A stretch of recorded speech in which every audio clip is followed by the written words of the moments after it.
Hey guys, happy Thursday, August 29th. Coming up on Labor Day weekend, so I hope you all have a good, safe, happy Labor Day. I know myself, I'm really looking forward to the Monday off and the long weekend. So I want to talk about a topic today, or I guess it's a topic that I've been pondering for about a couple days now. And I guess the best way to set up this video is to kind of share a short story with you.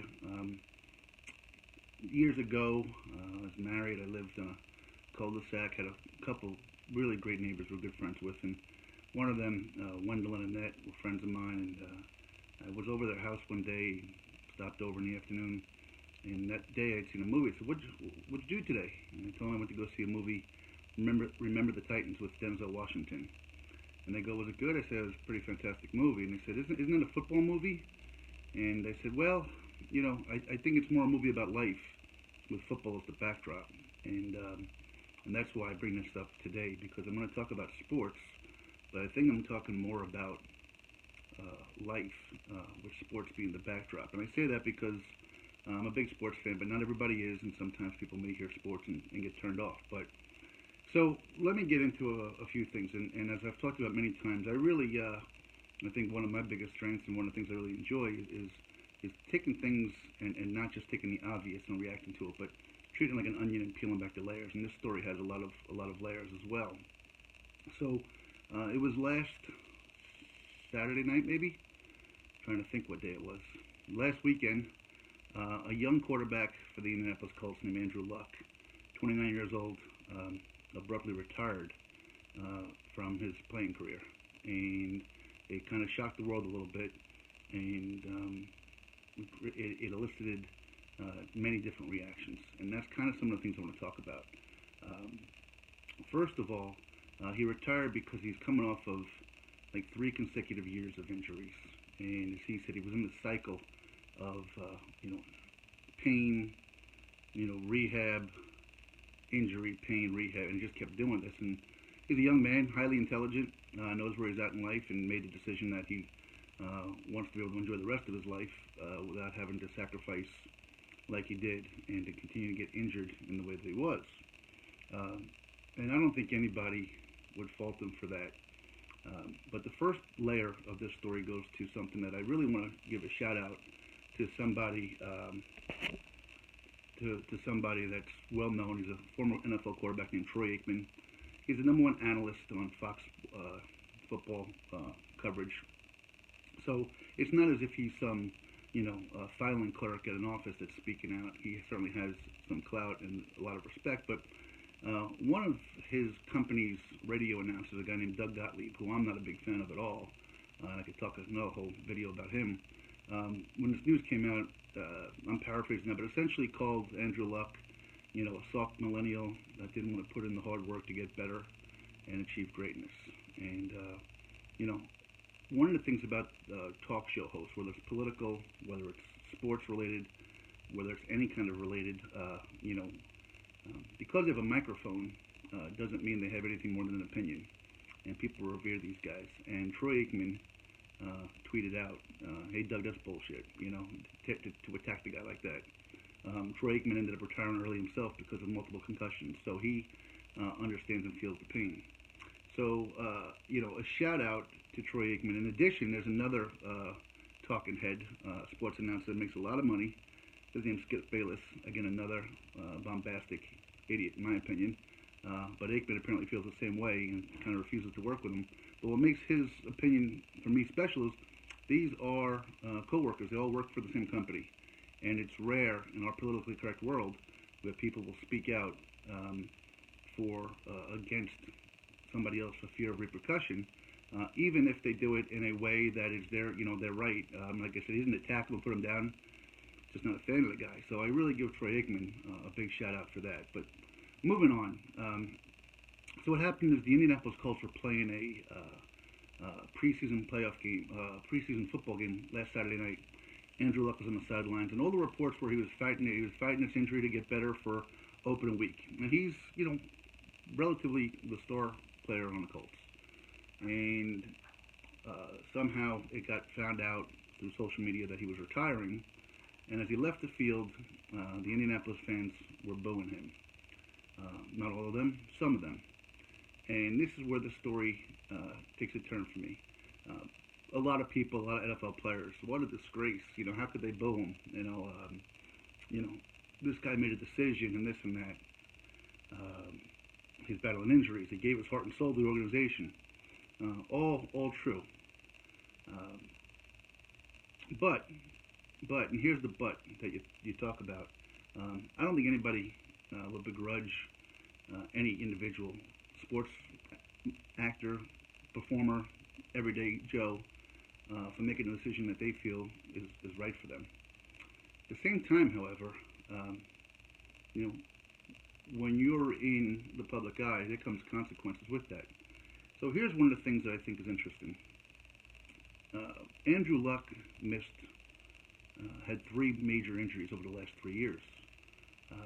One of them was a shoulder injury that kept him out for an extended period of time. But do you know how he hurt his shoulder? He didn't hurt his shoulder in game action.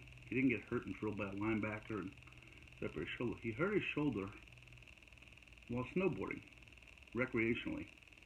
Now again, I'm not saying that an athlete should not be able to live a life like the rest of us.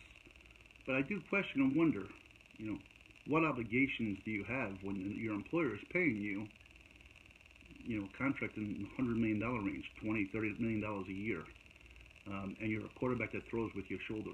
What responsibility do you have to your employer, to your team, to your teammates, to your fans? Maybe none, but I think that when you look back, if you're a fan of the Colts and you pay season tickets and you're at a crappy preseason game, and you find out the news and your first reaction is to kind of boo the guy, I'm not saying it's the greatest thing to do, but I don't know you should stand up and applaud either. He made a decision for him.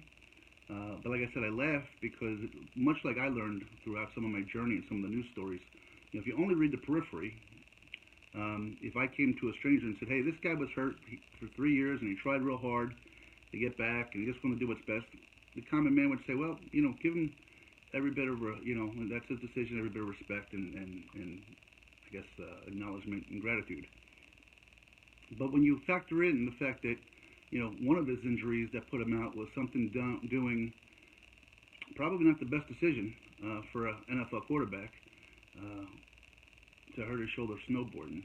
And, if the fans that pay for season tickets that are common Joes like me, that aren't wealthy, if they have a boo, they probably deserve a little bit better understanding than all of these talking heads and all the people that were so outraged by the incredibly tacky Indianapolis fans who have this reputation of being, pristine. So that was one angle I wanted to share with you guys, that I thought it was a little bit bizarre how so quickly everybody was ready to attack the fans who had the audacity to boo the guy. When you're in a public eye, you have to be ready to take all of that. And Andrew Luck himself even said I was hurt by it. Well, again, what do you expect him to do, Andrew? But that was one layer of it. Secondarily, and this is something I want to get into with it, which is really the crux of the non-football related part of this. He had signed a contract that had guaranteed money in it. And by retiring, he made a decision to essentially give up. If a team cuts you under a guaranteed contract, they have to pay you that money. If a team cuts you, it's not guaranteed, they don't owe you a thing. However, if you're under a contract and you retire, you basically forfeit that money. So Andrew Luck, when he made his decision, was prepared to walk away from, I think it was $24 or $26 million. Again, consequences, accountability. He made a decision. He wasn't griping, looking for the money. But here's what's interesting. And again, this is coming from somebody who's never been wealthy. But I've always dreamed, if I ever won the lottery, if I ever had my own business where I was making millions, like I'm sure a lot of us do, I would do this with it and that with it, and most of the time it's for the good. Well, the Colts did something which was a business decision, and they decided to pay Andrew Luck, despite his retiring and making the choice to leave the team the remainder of his contract, but they didn't have to. They weren't obligated to. So they paid Andrew Luck just $24 to $26 million, which, to the best of my knowledge, Andrew Luck is readily receiving or going to accept. And this is where I got the problem. There's a terminology or a slang term in entertainment when it comes to wealth that's called FU money. Where you can just blow money doing whatever. Where Kim Kardashian and Kanye West can take a jumbo jet just by themselves from California to France for whatever reason, and they got the money. Anybody got something to say about it? FU, and that's what FU money is. And there's a lot of celebrity and sports athletes that have that and earn that. And that's the part that really upsets me and bothers me as common Joe, who saw Skid Row out in LA and things like that. And I wondered, the decision by the Colts to pay Andrew Luck, I said, was a business decision. And here's the decision. He's still a young man. He's 29 years old. Maybe he gets healthy and reconsiders 2 years from now. Well, wouldn't the Colts love to have that, what's the terminology I'm looking for? That good graces, that warm, hey, remember we paid you when we didn't have to pay you? Why don't you come back and play for us, as opposed to come back and play for somebody else?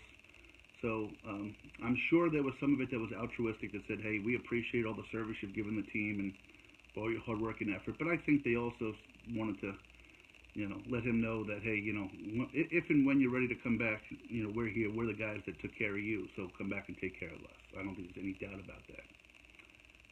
But $24 to $26 million that Andrew Luck wasn't entitled to, didn't ask for, and the Colts ownership said, you know what, we're going to give this individual who's already got $100 million from us from his previous contract or previous years an additional $24 million. Is that effing insane? I sit here hearing that, and I want to go out of my mind. How many service dogs were that trained for disabled veterans, for the blind, for people, in the hospital? How many mental health sessions might that have given people that need it? How many prostheses might that buy for people that are in need? How much research could be done to battle childhood cancer or whatever it might be? I sit back and as just a common Joe that works hard for my 50 grand a year, whatever the hell it is, that money is out of my realm. It's not anything I could ever imagine or dream about, and I'm okay with that. And I don't begrudge anybody from doing whatever they want to do with their money. Again, I'm not criticizing the Colts. It's their money. Do what you want to do with it. Andrew Luck, do what you want to do. You chose to leave. You chose to give up the money. The Colts chose to pay you. It's all well and good with me. But it just makes me wonder what the hell is wrong with our world. How much money, how much waste is out there in the entertainment world compared to the everyday life? And it's not going to change. I'm not trying to say these guys don't deserve whatever. It's entertainment, and entertainment brings a large dollar with it. But $24 million to just say, hey, you know what, you were a good guy to us, here you go, blows me away. Just blows me away. What could be done with $24 million? And like I said, if they were obligated, if it was legally settled, if it was basis of a lawsuit, if it was contractually obligated, I have no problem with any of it. I don't have a problem with it now. I just scratch my head and go, what the hell? I'd love to leave my company and go, hey, guess what? I'm gonna retire. Just not feeling it, and have them go, you know what, Jim? You worked hard for us for a lot of years. Here's $150K just because we dig you. I'm not lying. I dig it too, but no business is going to do that. No, my company's not about to do that for me, and 99% of your businesses aren't going to do that for you. But what good can come from $24, $26 million that the Colts decided to give this guy who made the decision to walk away from football? So those are the different layers I wanted to peel back today, guys. Kudos to Troy Aikman. Again, I think the Indianapolis fans got a raw deal. I'm not saying they should have booed, but they have the right. When they're expecting a guy and they're paying money for season tickets, and the guy walks away from the team 2 weeks before the start of the season, cut him some slack. And then lastly, again, $24 million. What could have been done with that money? It was just FU'd away. Have a great day, guys.